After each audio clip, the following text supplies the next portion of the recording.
meteorologist Chase Jones. All right, we saw those clear skies this morning. Now we're on the lookout for a little bit of cloud cover by this evening, but was talking with Zoe over the break because there is a big storm on its way by Friday. But the prefrontal warming somewhere in those lower 90s is a good indication it is definitely on its way. Now you feel those cooler temperatures this morning. We got all the way down to 40 degrees, so I definitely got it wrong. I put those upper 40s, so you see how it's cooling off a lot more than we're anticipating.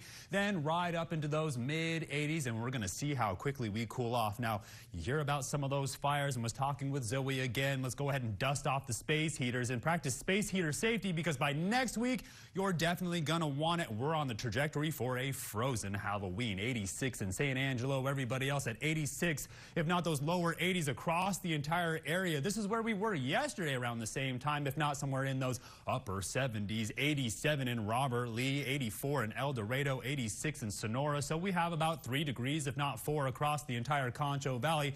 Halfway through the work week, and dew points are back up there in those 50s and 60s, while humidity indices are back up there in those 30s. We've held on to this sort of concentration all evening into the afternoon, but you can see how that moisture is trying to work its way back in. Now this cutoff lower, the shortwave trough, that's the one we have our eye on for some of those thunderstorms to make their way in around kickoff. But off the west coast, here comes some upper level winds that are really moving, and they're going to push us all the way down into those 70s. But I have my eye on that ridging right behind it to see that warming trend. Now, moisture tracker is going to show you how the blues are going to make their way back in by tomorrow morning, and it's going to stick around for a while. By Friday, heavier rain is going to make its way in, stick around till Saturday, then clear out, and some cooler weather right behind it. Now, temperatures are showing us that exact reflection. Now, we're really sort of eyeing those yellows and those greens. You see how the reds and orange are really pushing down towards the south, so we're going to see some cooler weather definitely make its way in. Again, sweater weather, severe weather outlook just over the four corners, and it's going to try to make its way over the Concho Valley down at the surface,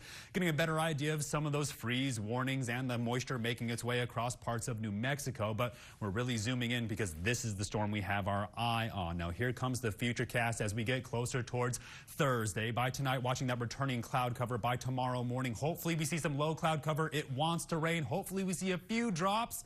Now this is Thursday evening going into Friday morning. It's going to make a quick little wave as it comes through. There's that low cloud cover. Then by Friday morning, we see a little bit of thunderstorm activity off towards the southwest. By kickoff, here it comes in for the afternoon. A big storm, but you know how it's usually over ambitious, but we need the rain now. It's slowly sort of de-intensifying as the model update sort of gets here. So we'll see if that rain wants to show up, but it's definitely on its way tonight, all the way back down into those lower 60s. And we'll see if it gets cooler than that. Then tomorrow, a good run at those lower 90s, but I promise you that's going to be the last hot day for a while. Take a good look at all this activity that's going to happen over the next 48 hours. We're going to see some of those warmer temperatures. Then we drop down into those 70s. Here comes the steady rain. It makes its way out. We warm back up into those 80s, but I promise you we're going to drop right back down into those 70s while those overnight lows continue to cool all the way down into those 50s. Stay tuned. We'll have more of the break. You're watching KSAN News at 5.